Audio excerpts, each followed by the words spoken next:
Hare Krishna.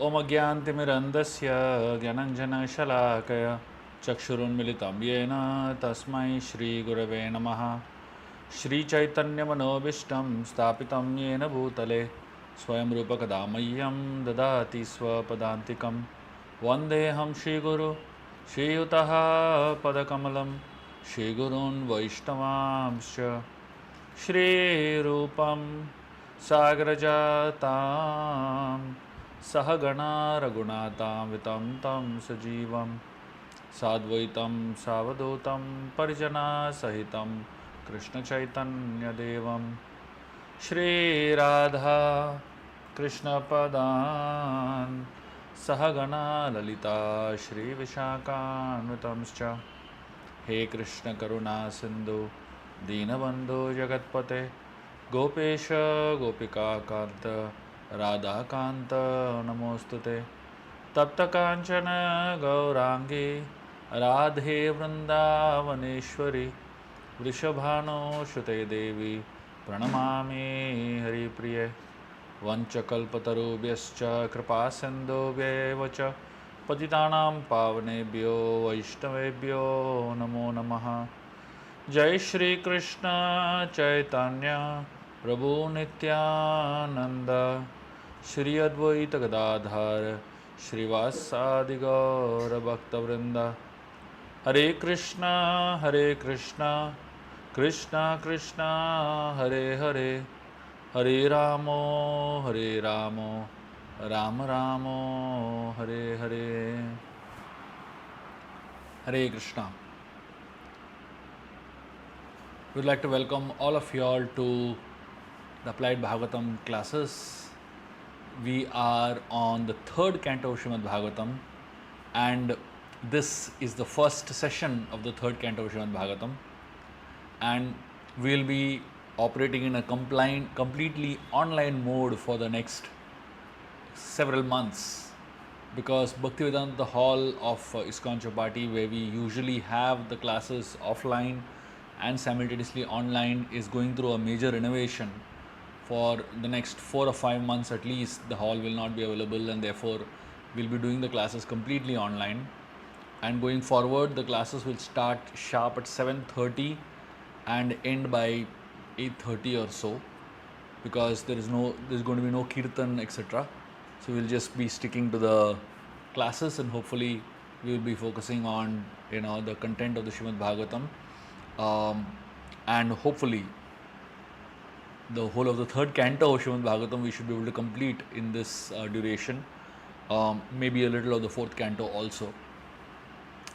So we are starting the third canto of Srimad Bhagavatam with a discussion between Parikshit and Shukadeva Goswami, where Parikshit Maharaj asks Shukadeva Goswami for details about the conversation between Maitreya and Vidura.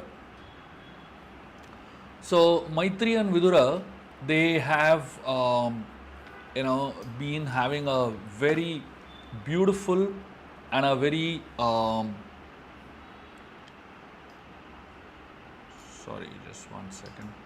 Yeah, Maitreya and Vidura have been having a very beautiful conversation, and that was the conversation that Parikshit and Shukadeva Goswami were getting into.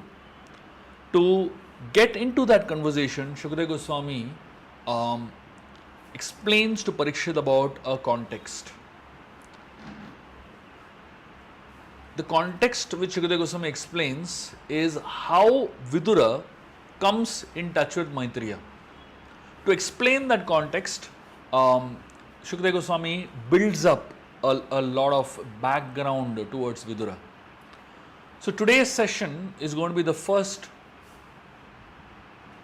chapter of the third canto of Srimad Bhagavatam for sure, and maybe a little bit of the second chapter also.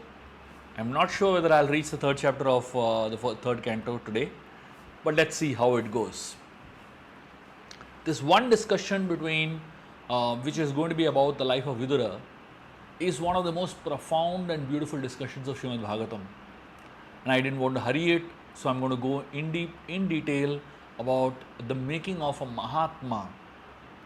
Vidura is one of the Mahajans, and he's considered to be such a great Mahajan and a great Mahatma. Now, the question is, what is the life of Vidura and how did he reach where he reached today? So, Shukadeva Goswami explains to Parikshit Maharaj the situation of Hastinapur. He explains that Dhritarashtra and his sons Duryodhan and the other Kauravas had been troubling the Pandavas a lot. They set their house on fire, they disrobed Draupadi, insulting her in public, they cheated Yudhishthir in a gambling match, and they completely disregarded Krishna. When Vidura, he understood the situation, he was helpless to a great extent because he was a Dasi Putra, and though he was a minister of Hastinapur, he did not have too much rights over what decision should be taken. One day, Vidura was invited by his brother Dhritarashtra for a consultation. And Dhritarashtra asked Vidur for his opinion. And at that point on time, Vidura gave instructions which were perfect. His advice was very well known, and the instructions of Vidura that he gave to Dhritarashtra practically showed how expert Vidura was as a minister of state. Vidura had the ability to discriminate the right from the wrong. For anyone to walk on the path of spirituality, the first thing that is really needed is the ability to discriminate the right from the wrong. Vidura had that from his birth. Satyavati, the queen of Hastinapur, was in great grief because her son Chitrangada was killed by the Gandharvas. And then eventually her second son Vichitravirya, who had two wives, Ambika and Ambalika, he died of a disease. And at that point in time, with no heir to the throne and absolutely no idea of what is the way ahead, Satyavati was in great confusion. Satyavati, she asked Bhishma to marry the two wives of Vichitravirya, and Bhishma refused because he had taken a vow. And having no choice, Satyavati invoked the presence of her other son, Vedavyas, which nobody knew. When Vyasdev comes, Satyavati requests Vyasdev to impregnate the two wives Ambika and Ambalika. Vyasdev, he accepts it and comes near Ambika, when he comes near Ambika, she gets scared because Vyasdev comes in a very grotesque form. It is explained that Vyasdev comes to perform a process known as Niyoga. The process known as Niyoga, which means the union of a sage with a woman for the purpose of progeny, and especially this was allowed in those times in case of an emergency. And this was an emergency at a very big level because the kingdom had no heir to the throne. And this sage Vyasdev, when he came there, he told Satyavati that this process is not a process that is pleasure giving, but it is a process that is very divine and austere form of process. So the focus is not going to be on the body, but the focus is going to be on the Atma and invoking the presence of another Atma to come and reside in that body. So this process is called Niyoga. When Ambika saw Vyasdev, she really became scared and she closed her eyes because she expected a form that was beautiful and she was focusing on the externals. Ambalika was told that this is what you can expect. So Ambalika was already prepared mentally, but she didn't close her eyes because she knew that she would get a blind son if she closed her eyes. So the first son that was born was blind. Ambalika, she didn't close her eyes. She was looking at Vyasa, but she turned pale. And Vyasa said, the son that will be born to her will be pale. And Pandu was born. Then Vyasa came again a third time, and this time Ambika was told, be ready. And Ambika really did not want to face this. And she instead sent a maid servant who came with the right attitude, who came well informed, and who came with the right consciousness, understanding Vyasa is an incarnation of the Lord himself, and Vyasa is a great sage. Vyasa, when he entered the room all the 3 times, he kept chanting a mantra. Dada garpam dadatute. Dada garpam dadatute. So this mantra that Vyasadeva was chanting he was constantly saying, I did not impregnate you. But the Supreme Lord, Lord Vishnu, who impregnates Brahma in Moola Prakriti, the cause of all the world, also impregnates you in your womb. That's what this mantra Vyasadeva was chanting meant. And there is a philosophy within the story. Vyasadeva is actually the Supreme Lord. And Ambika is Tamagun. Ambalika is Rajagun. And the maid servant represents Sattvagun. And just as Vyasadeva sows the seed in these 3 women, similarly the Supreme Lord sows Brahma as the embryo in Moola Prakriti in the form of Sattva, Raja and Tama gunas and creates the world. Dhritarashtra is full of Tamagun, Pandu is full of Rajagun, and Vidura is full of Sattvagun. And therefore, when we find that Vidura is performing any action in this world, he has great ability to discriminate because he is filled with Sattvagun. Just like his mother, she had the ability to discriminate the right from the wrong. She had the ability to see through an apparent gross thing. Similarly, Vidura could actually see through a lot that apparently it cannot be seen from a physical vision point of view. The Supreme Lord is known as Data. One of the meanings of the word Data means the one who gives, the one who births all of us. So, because Vidura was filled with Sattvagun, due to the grace of Vyasadeva and due to the grace of his mother, who was in a sattvic mood when Vyasadeva appeared to her, therefore Vidura had the ability to discriminate in an atmosphere that was filled with Raja and Tamagun, Dhrita and Tama. And in that atmosphere, Vidura was the only person who had Sattvagun to see what was right and what was wrong. So the first quality one needs to cultivate to become a Mahatma is Sattvagun, which gives you the ability to discriminate the right from the wrong. Vidura said, he told Dhritarashtra and everyone present there, especially Duryodhana, he said that you must return the share of Yudhishthir back to him. And Yudhishthir is Ajata Shatru. He has no enemy at all. And he is a very tolerant person. Because he has no enemy and he is a very tolerant person, he has gone through unlimited suffering because of you, Vidura tells Duryodhana. And he is waiting with his younger brothers simply to for you to do some justice. And you know, among his younger brothers is Bhima, who is hissing like a snake to take revenge. And I am sure you are already afraid of Bhima.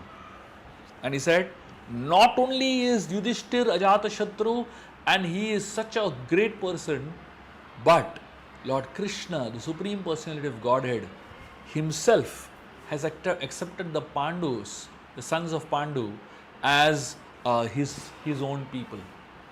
And all the kings of the world are with Shri Krishna. Therefore, when Shri Krishna is present with all of them, and Shri Krishna is their family member and their friend, it is simply sensible for you to return the kingdom back to them.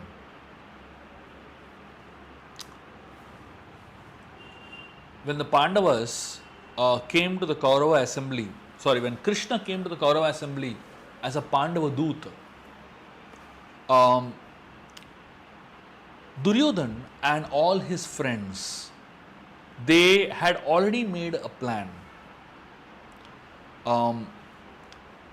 In fact, Duryodhan tells all his friends, Karna, Shakuni and all of them, that all of you know very well that tomorrow when Krishna comes into our palace, Bhishma and Drona are going to support him. And they both are planning to call my mother Gandhari in the assembly to give me advice. If this continues, Bhishma and Drona will join Krishna and kill me together. Before they do that, before they take me in captivity, as per their plan, I want to capture them. So, the next morning, Krishna comes to the palace of Hastinapur, and there is a whole assembly, hundreds of people waiting there to receive Krishna. And Dhritarashtra welcomes Krishna to the palace, and Krishna already knows what to expect. In fact, he is already expecting this from Duryodhan.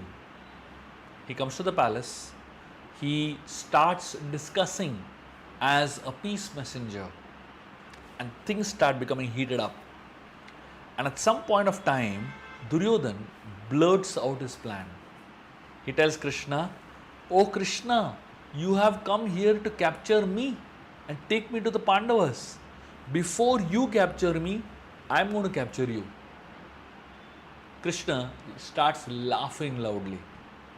And when Krishna starts laughing, he tells Duryodhan, "Do you think I am alone here? Do you think that you can easily take me as a prisoner?" Now Duryodhan, obviously, he doesn't see anybody along with Krishna. Krishna is alone there. There is nobody else. He has not got his army. He has not got the Narayani Sena. Absolutely no one there. So Krishna is alone, without any weapons. And when Duryodhan looks around to see who else is there, suddenly a lightning appears from the sky, and all the devatas, they appear in the body of Krishna. Krishna expands into the Virat Rupa, and on his forehead is Brahma, Agni is his face, then the Lokapals are his shoulders, Balaram and Arjun are both his arms, the four Pandavas become the back of Krishna, fire comes out from his eyes, from his ears and from his nostrils, his eyes shine like the sun. Duryodhan is just unable to deal with this level of brightness and this level of intensity, and Duryodhan literally faints. It is explained that the light that is shining is so brilliant, so powerful, that everyone's eyes close except 4 people. Nobody else was able to see the Virat Rupa of Krishna. The 4 people that saw it was Bhishma, Drona, Vidura and Sanjay. Other than these 4 people, nobody else literally were able to see the complete form of the Lord and tolerate it with their eyes open. Krishna blessed Dhritarashtra with divine vision. In that assembly, Dhritarashtra was the only person who was blind. Everybody else could see with their eyes. But Dhritarashtra could not see. Therefore, Krishna gave him a divine vision. When Krishna gave Dhritarashtra this divine vision, Dhritarashtra started crying. In his life, for the first time, he saw something. Imagine a person who is blind from his birth and is able to see something for the first time. What will be the experience of that person? What will be the excitement and enthusiasm of that person? And imagine the first thing that this person who is blind from birth sees is Krishna's form. What a fortunate person. Krishna tells Dhritarashtra, ask for any boon. I'll give you whatever boon you ask for.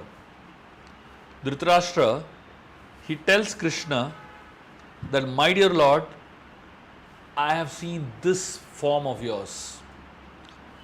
I do not want any other blessings. He says, please take away my vision. I don't want to see anything else in my life. The only thing in this life that I want to see and I have already seen is your divine form. Nothing else matters to me. Dhritarashtra requests Krishna to take away that divine vision.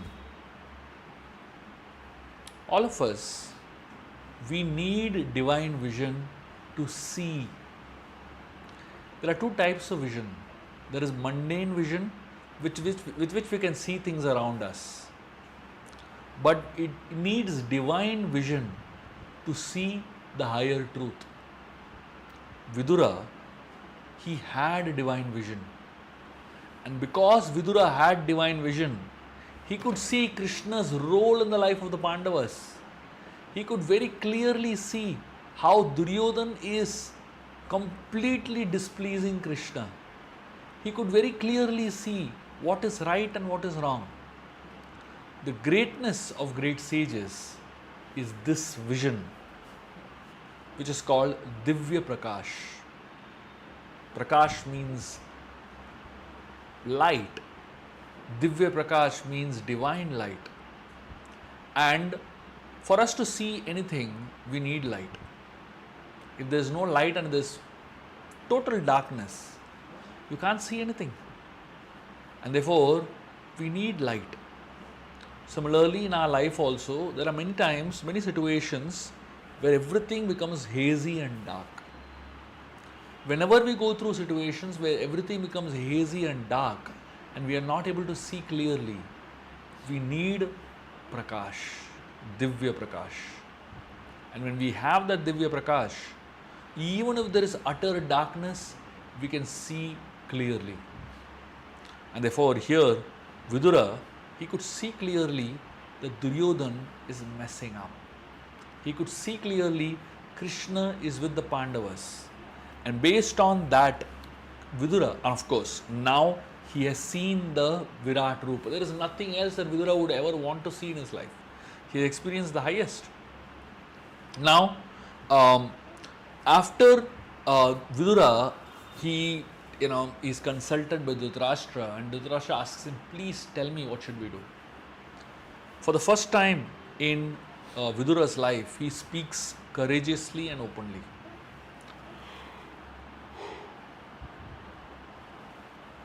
Why does Vidura not speak clearly till this point in time? Several reasons. One reason is, so far, nobody asked him for an advice. Today, Dhritarashtra is asking him for advice. Even if you are the minister of a country, it's best not to speak unless your advice is sought. If you give advice without your advice being sought, you will only face insult and you will only face people who don't take you seriously.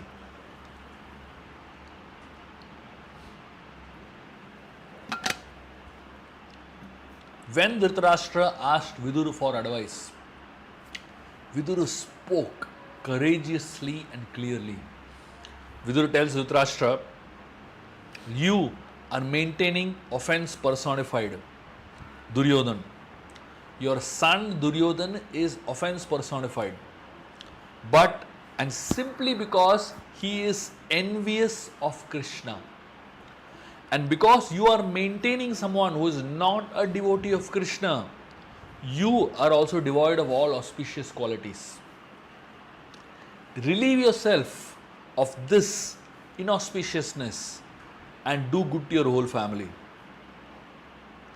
Vidura spoke openly and clearly. When you speak, good speech should be made up of three components. Good speech should be pleasing. Good speech should be truthful. And good speech should be beneficial.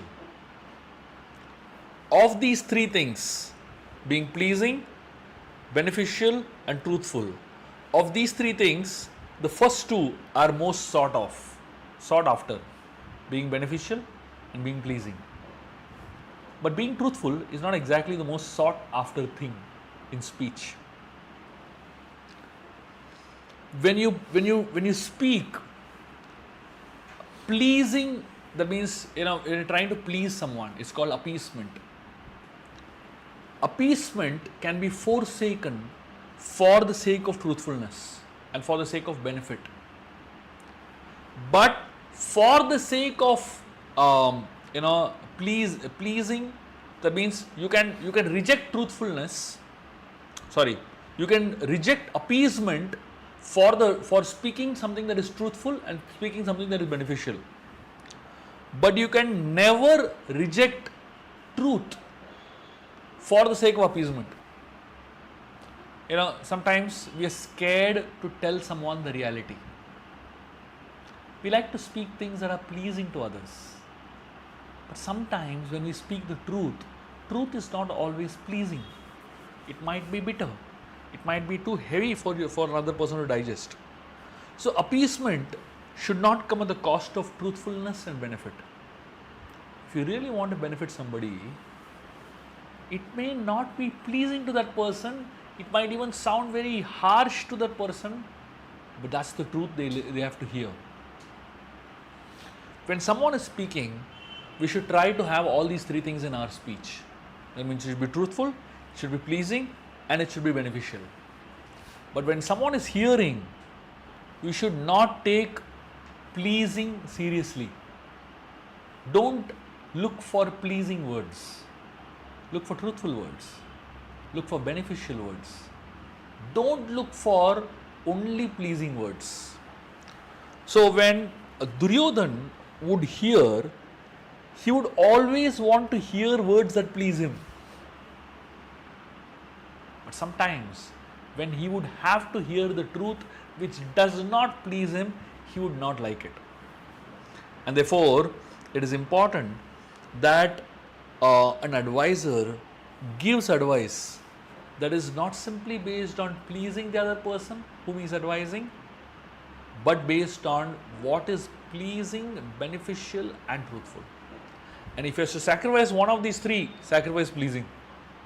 But do not sacrifice being truthful and do not sacrifice being beneficial to that person. Vidura, when he spoke to Dhritarashtra, he spoke only when he was consulted. When we speak to somebody, first of all, the question that we have to ask ourselves is that, am I asked to give my opinion? Am I asked to speak? Even if you are asked to speak, you have to ask yourself, are you the right person to speak? Sometimes people may want you to speak, but you may not exactly be the right person to speak in a particular situation. It's better to keep quiet than speak the wrong things in the wrong way. And therefore, Vidura here, so far in the journey of the Mahabharata, he hadn't spoken much because nobody really cared for his opinions. Nobody really wanted his opinions. Nobody really valued his opinions in Hastinapur.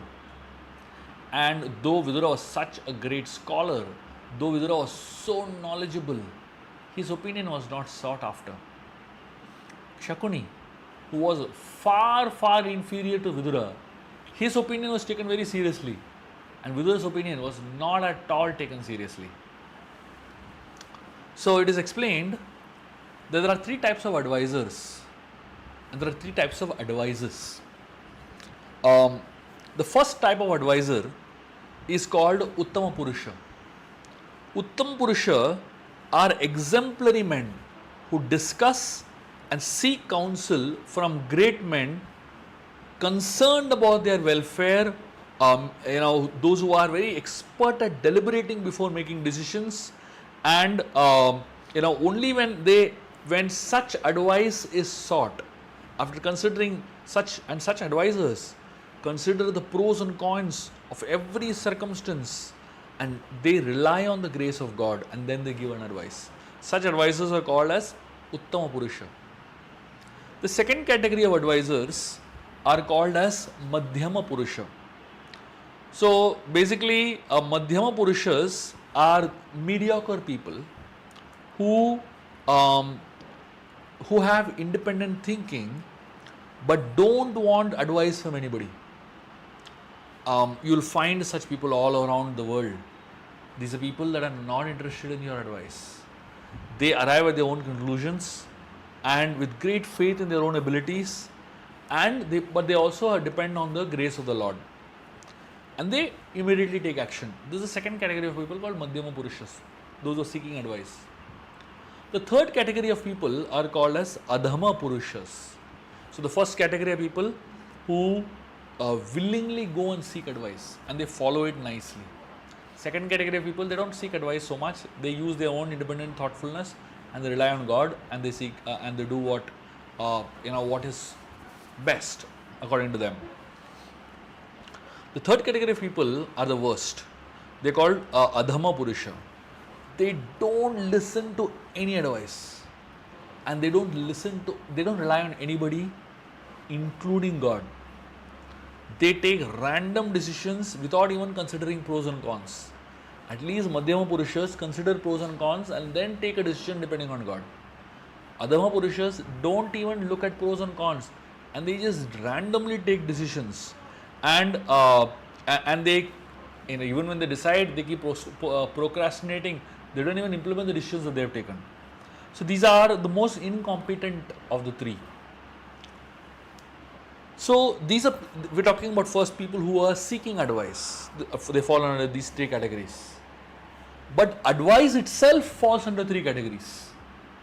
The best advice is called as Uttama Mantaranga. Mantaranga comes from the word mantri. Mantaranga means when a mantri gives an advice, it's called Mantaranga. This is the opinion of a minister. It's called Mantaranga. So the first type is called as Uttama Mantaranga.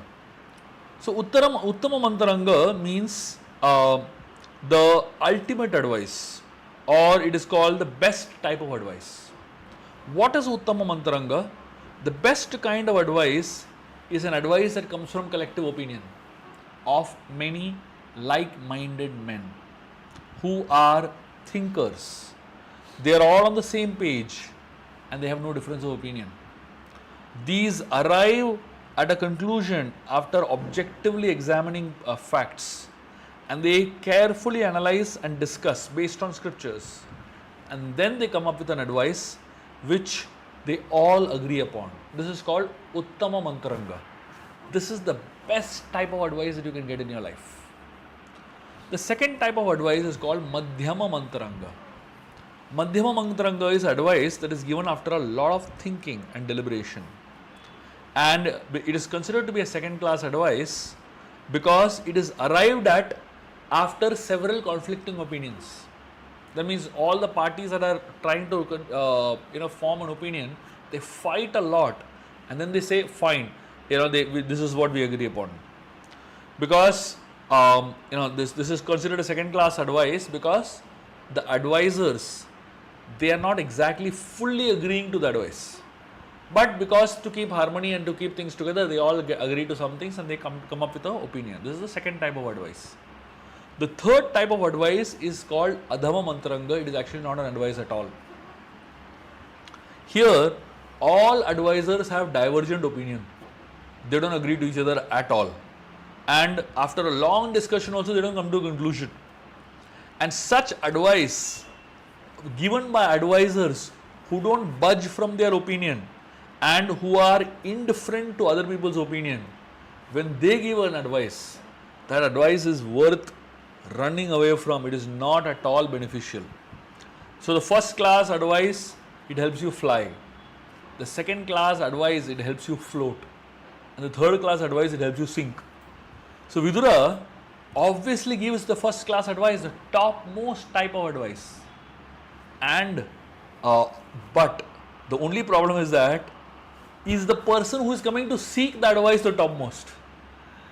So if you are the topmost advisor, but the person that you are advising is not the the topmost person in the category of seeking advice, your advice is useless. So Vidura was in a situation where he was trying to give advice. Dhritarashtra is asking him for advice, but Dhritarashtra and Duryodhan are not at all in a mood to follow that advice. And therefore, Vidura, he thought, let me express myself clearly. Whether they follow it or not is their problem. So he straight away spoke the truth, and he didn't mince words. He tells Dhritarashtra that your son Duryodhan is the cause of all problems. And he tells, you are maintaining offense personified Duryodhan, and your son is envious of Krishna. And because you are maintaining someone who is a non-devotee of Krishna, you are devoid of all auspicious qualities. He said, throw this fellow out, throw Duryodhan and save your entire family. This is something very, very important. Whenever we are trying to achieve greatness in our personal lives, we're talking about two things. One is the story that happened, but also we're talking about an internal journey that we are all going through in our own lives. Just like Vidura is playing a particular role in Hastinapur, but from the role that Vidura is playing in Hastinapur, there is going to be a journey that starts of his own. In the journey that starts of his own, in the journey that starts of his own, Vidura is going to experience a sequence of transformation. I hope all of you all are using the sheet that is given to you all. Those who are on the Telegram group, you can just look at the pinned messages and you will find today's notes, the Applied Bhagavatam notes. And in that, you will find that I have defined clearly the steps that led to Vidura becoming a Mahatma, Vidura becoming a great soul. And these are the exact same steps that all of us need to follow if we want to become great souls in our life. Great soul doesn't mean anything esoteric. Great soul simply means someone who is wanting to receive the blessings of the Lord, someone who is walking the path of dharma.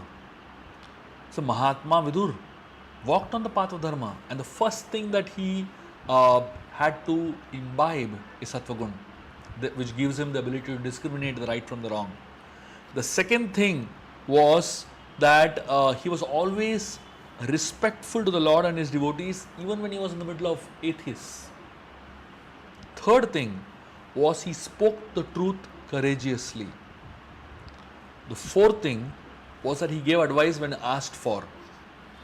The fifth thing is identifying the root of all problems. And what is the root of all problems in our life and in everybody's life? The root of all problems is envy. Here, he is telling clearly to Duryodhan and Dhritarashtra, the problem with Duryodhan is that he is envious of Krishna. The problem that Vidura identifies in Duryodhan is a problem that exists in all of us. We are also envious to some extent or the other. In fact, even after coming to spiritual practice, spiritual life, we still continue to be envious. We still continue to experience envy that bursts out in different ways in our lives. It is explained that matsarya or envy it's like a drug. It inspires you to go ahead, but in a very strange way, you a lot of times we think that we are going ahead by inducing envy in people. Like, say, for example, in an organization, sometimes we induce envy by telling someone that you have sold more books than this person. You have sold highest number of books, or for example, you have given the highest amount of donations, or this so and so person has done the highest number of hours of seva, or so and so person has done 192 rounds. What are we doing? We are, in one sense, we're trying to inspire, but on another sense, when two people are trying to go ahead in their spiritual journeys, one person runs ahead and one person is walking ahead. So the person who is walking starts feeling that the person who is running is way ahead of me, and that leads to a feeling of enviousness. And that feeling of enviousness is a very bad feeling to have spiritually. So when we look at somebody else progress and we kind of want to quantify or subject our progress or decide whether we are progressing based on somebody else's progress, it's not exactly the best way. In the Ramayana we find Vishwamitra and Vashishta, they went through something like this. Vishwamitra, he measured his success based on Vashishta's success. If Vashishta is doing this, I should be able to do this. If Vashishta is not able to do this, then I should definitely be able to do this. And therefore, when we are in this mood of trying to look at somebody else's progress and we're feeling insecure looking at somebody else's progress, there is envy within the heart. And that simply is envy towards Krishna.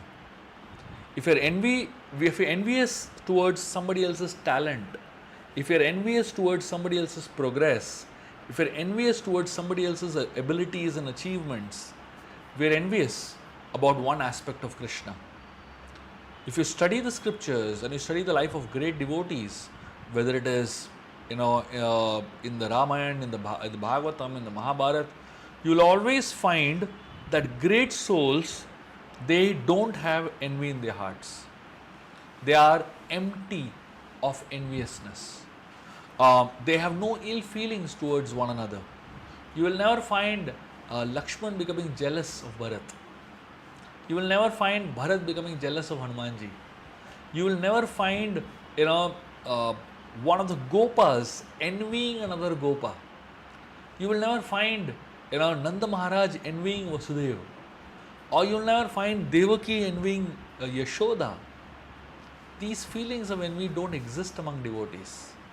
And the moment we allow the feelings of envy to exist in our heart, we simply are not practicing bhakti at all. Vidura points this out. He says, the root of all problems of Duryodhana is that he is envious of Krishna. Identifying the root of the problem is one of the steps towards our making progress. So we may, we may actually be in Sattvagun. We may be respectful to the Lord and His devotees, and even when we are in the middle of a calamity, we may actually be speaking truth courageously. We may be giving the right advice when asked for. We may actually, but if we are not able to overcome enviousness in our hearts, we will not be able to progress further. Vidura was non-envious, and he was trying to help Dhritarashtra and Duryodhana also understand the root of their problem, which is envy towards Krishna. But instead of understanding him, Duryodhana and Dhritarashtra, especially Duryodhana, began to insult Vidura. The words that Duryodhana uses towards his own uncle is so painful to hear. The Srimad Bhagavatam defines these words that Duryodhana spoke to Vidura. He tells, he was angry. Duryodhana was wild in anger, and with lips quivering, Duryodhana spoke in the company of Karna and his brother Dushashan, along with Shakuni. He spoke such heavy words towards Vidura. He said, who has asked this Dasi Putra to come here? Duryodhana is calling Vidura as Dasi Putra.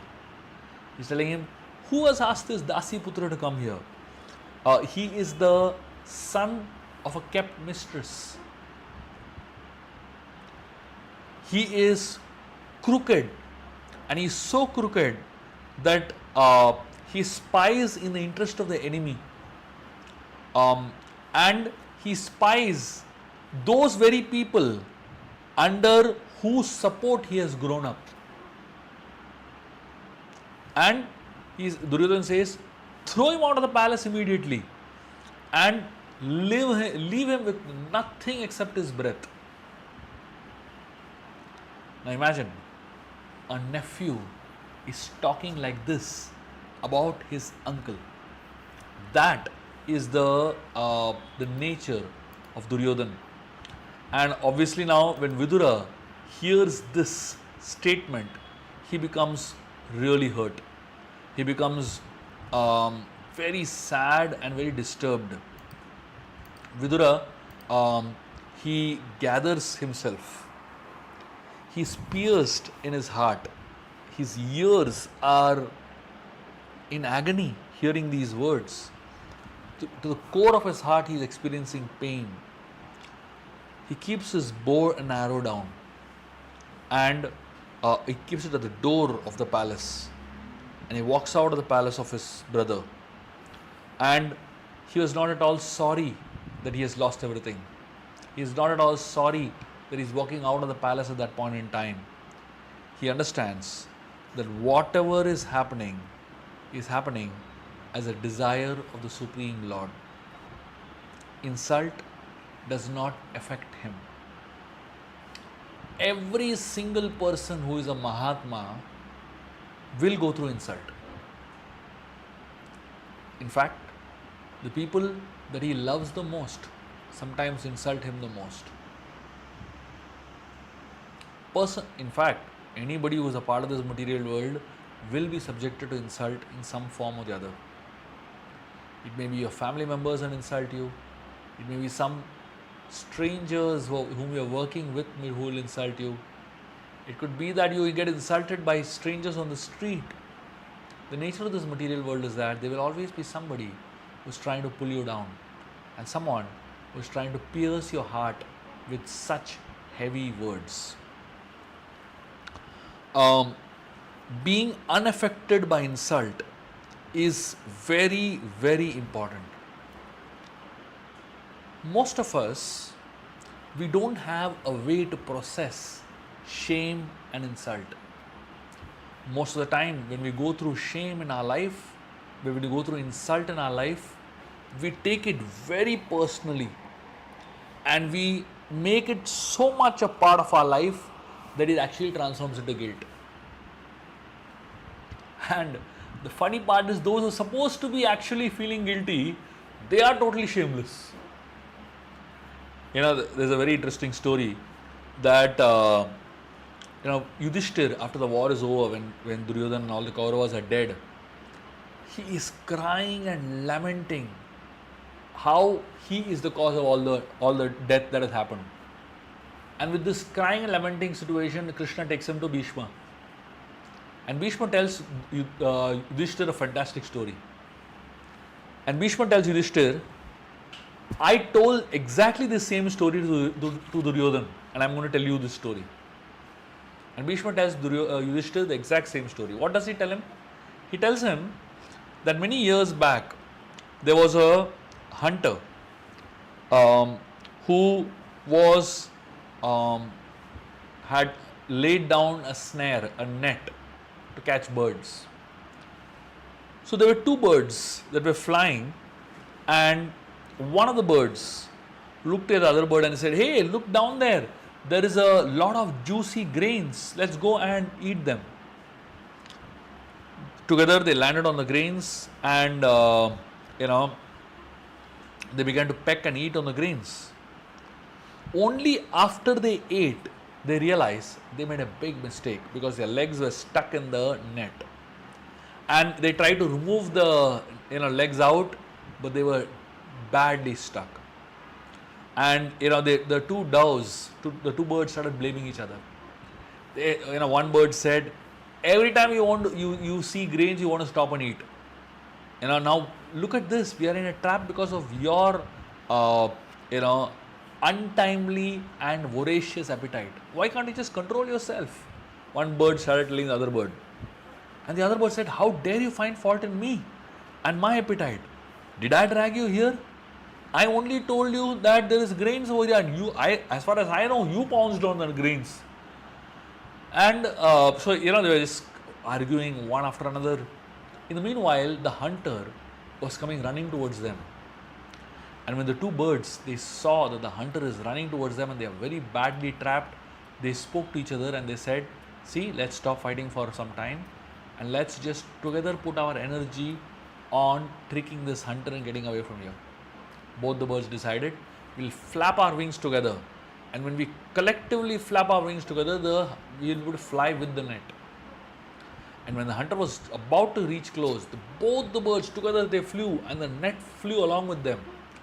And the hunter began to run behind the birds, trying to catch the net. But the birds were flying very high, and while they were flying, the hunter was running behind them, and he banged onto a sage who was coming in that direction. The sage asked the hunter, what are you doing? Can't you see where you're walking or running? The hunter said, sorry. These two birds are flying with my net. I'm just trying to catch them. The sage said, forget it. These birds are flown. How is it even possible that you go and catch them with the nets? The hunter said, see, just before they flew, I saw them quarreling with each other. And I know for sure, I just have to follow for some more time. They'll quarrel a little more, and then when they quarrel, they will lose their focus, they'll fall down, and I'll be able to catch them. And lo and behold, as the birds were going a little further, they began to continue their quarrel again. One bird said, if you were just not so hungry all the time, we would have never been caught in the net. The second bird said, if I am a glutton, too much hungry, then you are a fool. And they began to quarrel like anything. And as they were quarreling, slowly the net began to come down, because they were not focusing on flying. And the hunter caught the two birds, and that was the end of the two birds. Bhishma told exactly this story to Duryodhan and to Yudhishthir. He told Duryodhan, just like these two birds, don't quarrel with your relatives. If people quarrel within their own tribe, somebody else will take advantage. Bhishma told Duryodhan this, and he didn't listen, and he ended up losing his life. When Yudhishthir heard this story, he felt relieved. He felt relieved that Duryodhan is the one who did not listen to the advice of Bhishma. If only Duryodhan had listened, such a massive war would not have happened, and so many people would not have died and lost their lives. And that's when Yudhishthir actually started feeling a little better, because he realized that I am not totally responsible for this. I am only partially responsible, but Duryodhan also is equally responsible, and he could overcome that guilt. Usually, when we go through insult, we start becoming guilty. When we go through situations where we blame ourselves for different things that happened in our life, we start becoming guilty. Mahatmas are those who do not allow guilt to descend into their life, who do not allow themselves to be affected by insult so much. There was a man who was standing on the bank of a river. There was a Mahatma having a bath in the river. This Mahatma came out after having a bath fresh. The moment he came out and wiped himself, this man who was standing there spat on him. And the moment he spat on him, this Mahatma went back into the river and had a bath. And he came out, again this man spat on him. This Mahatma silently went back into the river and had a bath. Again he came out, and this man spat on him yet again. And the Mahatma went into the river and had a bath and came out. After many such times of spitting and going and having a bath, this man finally got fed up, and he said, How are you able to manage this? How do you not get insulted? How do you not feel that insults? I've just been spitting on you again and again and again. How do you manage it? This Mahatma told him, I have been thanking you from my heart. I've been so grateful to you that usually on a normal day I have a bath 2 or 3 times in this holy river. But because you have been spitting on me on this holy day of Ekadasi, I got to have bath 108 times. So he said, I would have never been able to do it on my own if you had not been spitting on me. This Mahatma, he just simply realized and learned the art of not focusing on the insult, but focusing on something higher. The mind is a very deadly thing. What it focuses on, that's all it remembers. If you focus on insult, all that the mind will remember is insult. But if you focus on something higher, all that the mind will remember is something higher.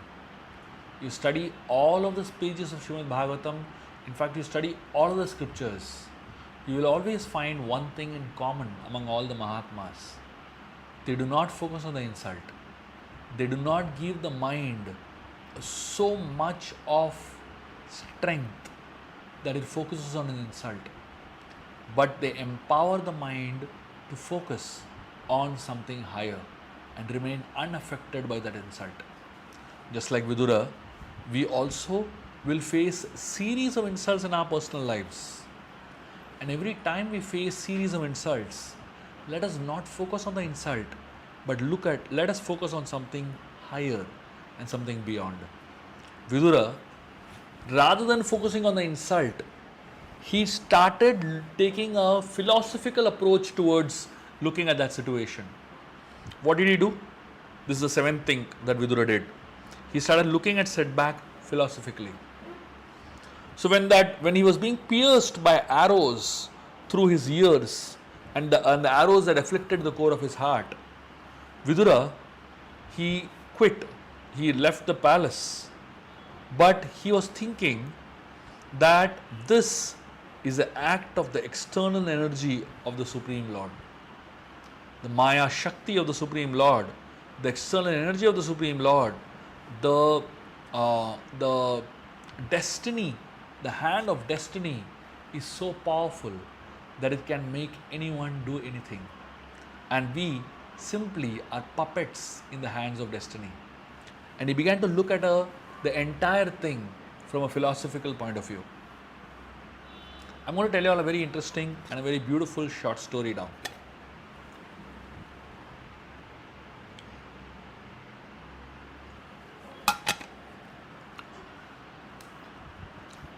The story was told by Betal to Vikramaditya.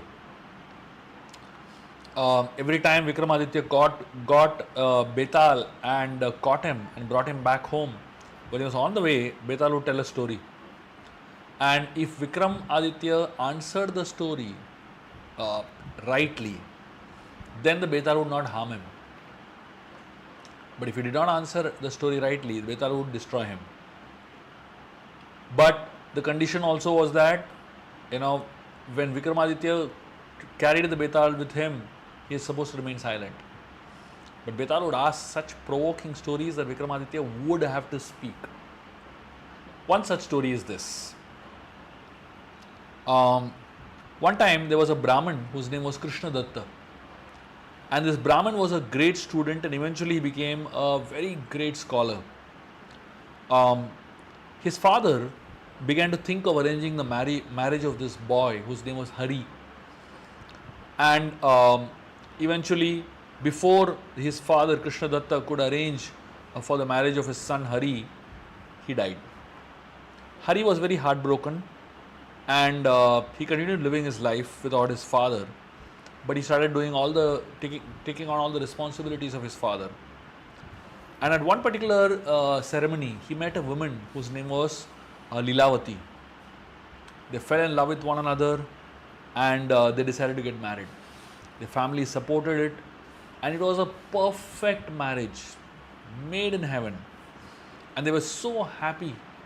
One day, The two of them were having a bath in a river, and the river water was, the current was so powerful, and Leelavati did not know how to swim. She got swept away in that current. She was just not able to hold on, and as Hari saw that he had lost his wife in the current, he was absolutely in shock. Right in front of his eyes, she got swept away. And Hari, he could not live normally because of the loss of his dear wife. He started practically neglecting his own body, neglecting his own life, became almost like a derelict. One day, he happened to come to his uncle's house. By this time, Hari had grown a big beard, very disheveled, and in a very bad shape physically.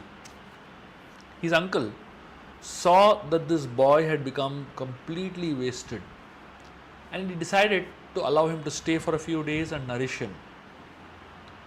And with that thought, he gave him a glass of milk to drink. So Hari took this glass of milk and sat under a tree in the courtyard. And as he sat with this glass of milk in the courtyard, somehow he went into a deep sleep.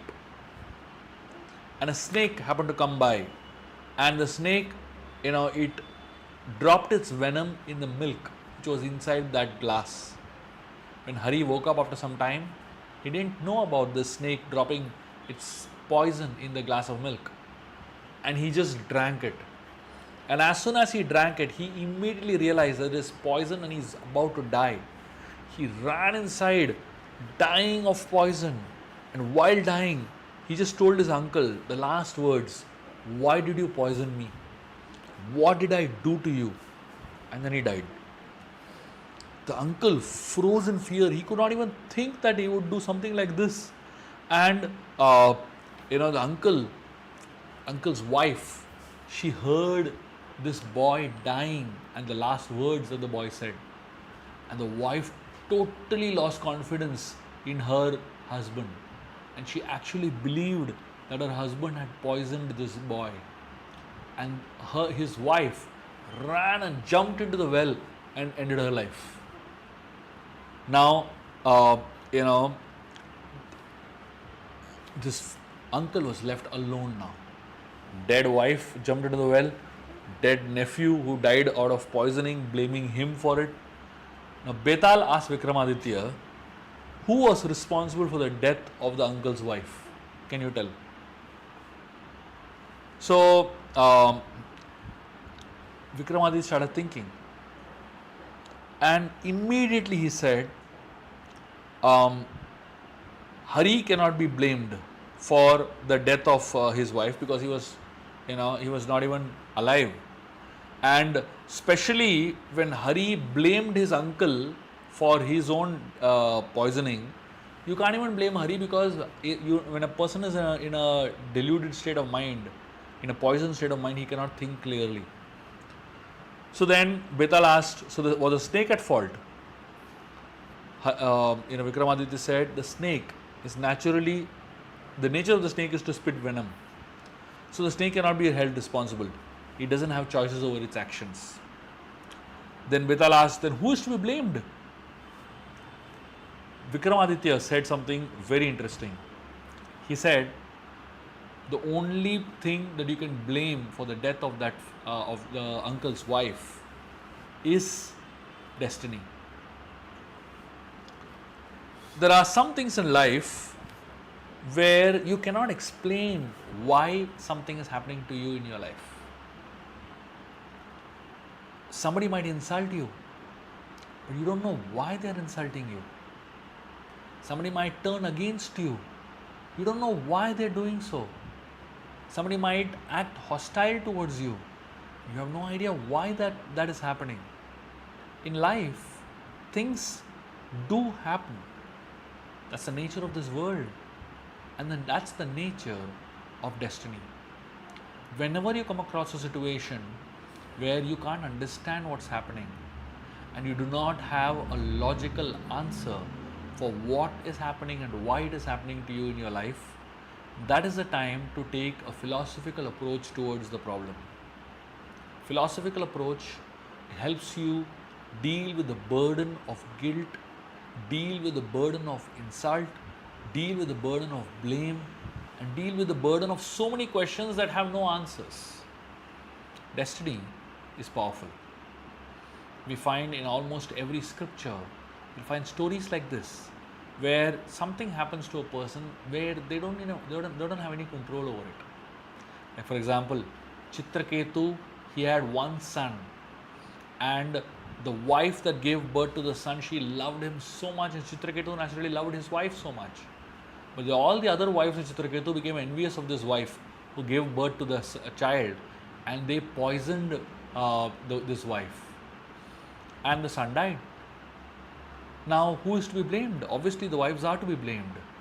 But Chitraketu realized there is something more deeper for me to think about, the nature of this world. The nature of this world is Harsha Shoka. Harsha means happiness and Shoka means lamentation. When you are happy, you will go through lamentation very soon. And when you are lamenting, you will go through Harsha, happiness very soon. Great personalities, whether it is Lord Ram, whether it is Krishna, whether it is Chanakya, whether it is Chandragupta, whether it is Vidura over here, whether it is so many personalities, Bhishma himself. So many times in our lives when we go through tribulations and difficulties, what differentiates a normal person from a Mahatma? The thing that differentiates a normal person from a Mahatma is this one fact, that when a normal person goes through a reversal, a normal person wants to blame someone, wants to shift the blame on somebody. A normal person is not able to handle it, but a Mahatma does not shift the blame on anybody, but rather takes a deeper look at setbacks from a philosophical point of view. And the Mahatma decides to go deeper into one's own spiritual journey. Vidura at this point in time is going to make a very powerful decision that is going to completely change the direction of his life and completely take him on a totally different journey of spirituality. What Vidura does and how he handles reversals that came in his life so unexpectedly, and how does he make the best of his life, we will see next time. So the next time when we meet, we're going to go into the next steps of Vidura's journey towards becoming Mahatma.